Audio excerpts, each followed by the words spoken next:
സരസ്വതി നമസ്തുഭ്യം വരദേ കാമരൂപിണി വിദ്യാരംഭം കരിഷ്യാമി സിദ്ധിർ ഭവതു may സദാ.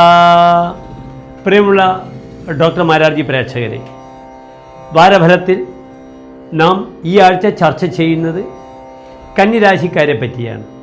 കന്നി മഹാലക്ഷ്മിയുടെ സങ്കേതമാകുന്നു. കന്നിരാശിയുടെ ചിഹ്നം തന്നെ തോണിയിൽ വരുന്ന ഒരു കന്യകയാണ്. ഏറ്റവും അധികം ലക്ഷ്മിത്വമുള്ള രാശിയാകുന്നു കന്നിരാശി. ഈ രാശിയുടെ ഭാഗ്യാധിപനാകട്ടെ ശുക്രനാകുന്നു, ദേവിയാകുന്നു. ശുക്രൻ നീചസ്ഥനായ രാശിയാകുന്നു കന്നിരാശി. ബുധനോ ഉച്ചസ്ഥനായ രാശിയുമാകുന്നു. ഇവിടെ കന്നിരാശിക്കാർക്ക് ഇടവം 16 മുതൽ 22 വരെ, 2024 മെയ് 30 മുതൽ 5 വരെയുള്ള ഒരു വാരത്തെ ഫലമാണ് നാം ചർച്ച ചെയ്യുന്നത്. കന്നിരാശി എന്നാൽ ഉത്ര നക്ഷത്രത്തിൻ്റെ അവസാനത്തെ 45 നാഴിക, അത്തം നക്ഷത്രം, ചിത്ര നക്ഷത്രത്തിൻ്റെ ആദ്യത്തെ 30 നാഴിക വരുന്ന രാശിയാകുന്നു. ഇന്ന് കന്നിരാശിക്കാർക്ക് പ്രായേണ 6-ാം ഭാവത്തിൽ ചന്ദ്രനും ശനിയും, 7-ൽ ചൊവ്വ രാഹു, അഷ്ടമത്തിൽ ബുധൻ, 9-ൽ സൂര്യൻ വ്യാഴം ശുക്രൻ, 11-ൽ മാന്തി.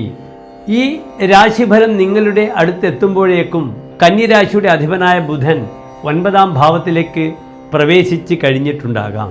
അത് വളരെ നല്ലതാണ്. പൈതൃകമായ പേരോ പ്രശസ്തിയോ പെരുമയോ ഉള്ള സ്ഥലത്ത് അംഗീകാരമോ കർമ്മമേഖലയിൽ ലഭിക്കേണ്ടുന്ന സമയമാകുന്നു. എല്ലാ പ്രധാന ഗ്രഹങ്ങളും 9-ാം ഭാവത്തിൽ നിൽക്കുന്നു എന്നൊരു പ്രത്യേകത കൂടിയുണ്ട്. വിവാഹവതിയായ ഗ്രഹം 9-ാം ഭാവത്തിൽ നിൽക്കുന്നു.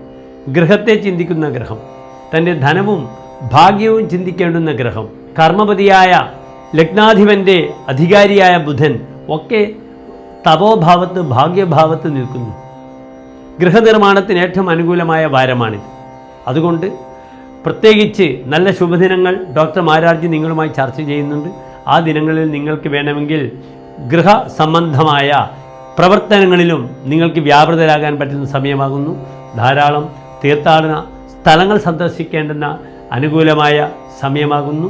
7-ാം ഭാവത്തിൽ നിൽക്കുന്ന ചൊവ്വയും രാഹുവും ഏതെങ്കിലും തരത്തിലുള്ള പരിഭവങ്ങൾ സ്ത്രീകളുടെ ഭാഗത്തു നിന്നും ഉണ്ടാകുന്ന സമയമാകുന്നു. കുജേതു വിധവ എന്നാണ് 7-ലെ ചൊവ്വയ്ക്ക് ഫലം പറഞ്ഞിട്ടുള്ളത്. വിഗതഹ ധവഹ ഇസ്യാഹാസ, തൻ്റെ ഭർത്താവ് തന്നെ വിട്ട് സഞ്ചരിക്കുക, അല്ലെങ്കിൽ എന്തെങ്കിലും മിസ്അണ്ടർസ്റ്റാൻഡിങ് ഫാമിലി ലൈഫിൽ തെറ്റിദ്ധാരണകൾ ഉടലെടുക്കുന്ന സമയമാകുന്നു. അതിനും പരിഹാരമുണ്ട്. അത് ശ്രദ്ധിക്കേണ്ടത് ജൂൺ 1 വരെ മാത്രമാണ്. കാരണം ജൂൺ 1-ന് ചൊവ്വ അഷ്ടമഭാവത്തിലേക്ക്, സ്വന്തം ക്ഷേത്രത്തിലേക്ക് പോകുന്നു. എങ്കിലും 7-ൽ നിൽക്കുന്ന രാഹു അത്ര ശോഭനമായ വാരമായിരിക്കില്ല ഈ ദാമ്പത്യ വിഷയത്തിൽ കന്നിരാശിക്കാർക്ക് തരിക. പിന്നീട് മറ്റൊരു പ്രധാനപ്പെട്ട വിഷയം, ഇവിടെ ലാഭാധിപനായ ചന്ദ്രൻ 6-ാം ഭാവത്തിൽ നിൽക്കുന്നു, ശത്രുസ്ഥാനത്ത് നിൽക്കുന്നു. മാതാവിനെ വളരെയധികം ശുശ്രൂഷിക്കുക.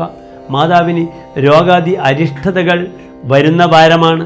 മാതാവിന് മുഷിച്ചലുകളില്ലാതെ ശ്രദ്ധിക്കുക. ശത്രുദോഷം വളരെയധികം വരുന്ന വാരമാണിത്. അതുകൊണ്ട് നിർബന്ധമായും ശനിയാഴ്ചകളിൽ എന്തെങ്കിലും രീതിയിലുള്ള ഒരു പരിഹാരം ശത്രുദോഷത്തിന് ചെയ്യുന്നത് നല്ലതാണ്. പ്രത്യേകിച്ച് ഹനുമാൻ ക്ഷേത്രമുണ്ടെങ്കിൽ അവിടെ ഗത ഒപ്പിക്കലാകാം, അല്ലെങ്കിൽ ശനീശ്വരന് നീരാഞ്ജനം ചെയ്യുന്നതാകാം. ഭദ്രകാളി ക്ഷേത്രത്തിൽ ശനിയാഴ്ച ഒരു നാളികേരം മുടക്കുന്നത് വളരെയധികം നല്ലതായിരിക്കാം. ക്ഷേത്ര ദർശനം അമ്മയുമൊത്ത് ചെയ്യുന്നതാണെങ്കിൽ അത് കുറേ കൂടി ശോഭനമായിരിക്കും. ധർമ്മദൈവ സങ്കേതങ്ങളിൽ സന്ദർശനം നടത്തുക. പ്രായണ കന്നിരാശിക്കാർക്ക് ഈ വാരം ഒരു പ്രതീക്ഷാ നിർഭരമായ ആഴ്ചയാണ്. പ്രധാനപ്പെട്ട ദിവസങ്ങൾ ജൂൺ 1-ാം തീയതി ശനിയാഴ്ച, ഉത്രട്ടാതി നക്ഷത്രം, കാലത്ത് 10:30 മണിക്ക് രാഹുകാലം കഴിഞ്ഞുള്ള സമയം വളരെ ശോഭനമാണ്. അതേ രീതിയിൽ ജൂൺ 2-ാം തീയതി ഞായറാഴ്ച രേവതി നക്ഷത്രവും വളരെ അനുകൂലമാണ്. വിവാഹ തീരുമാനങ്ങളോ അല്ലെങ്കിൽ വരൻ്റെയോ വധുവിൻ്റെയോ ബന്ധുഗൃഹങ്ങളിലേക്ക് സന്ദർശിക്കുവാനൊക്കെ അനുകൂലമായ സമയമാകുന്നു ഈ വാരത്തിലെ ഈ 2 ദിനങ്ങളും. പിന്നെ അങ്ങോട്ടേക്ക് പ്രായണ കറുത്ത പക്ഷമാകുന്നു, അമാവാസിയാകുന്നു. ഈ ജൂൺ 2-ാം തീയതി തന്നെ രേവതി നക്ഷത്രമാണ്, കറുത്ത പക്ഷത്തിലെ ഏകാദശിയാണ്. ഗുരുവായൂർ ഏകാദശി വളരെ പ്രസിദ്ധമാണല്ലോ. വൃശ്ചിക മാസത്തിലാണ് ഗുരുവായൂർ ഏകാദശി.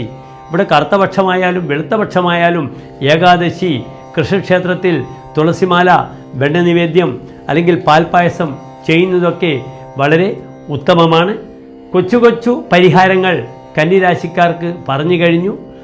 വളരെ അനുകൂലമായ വാരമാണിത്. ഡോക്ടർ മാരാർജിയുടെ എല്ലാ കന്നിരാശി പ്രേക്ഷകർക്കും സ്വസ്ഥമായ ഒരു വാരം സമംഗളം നേരുന്നു. നന്ദി, നമസ്കാരം.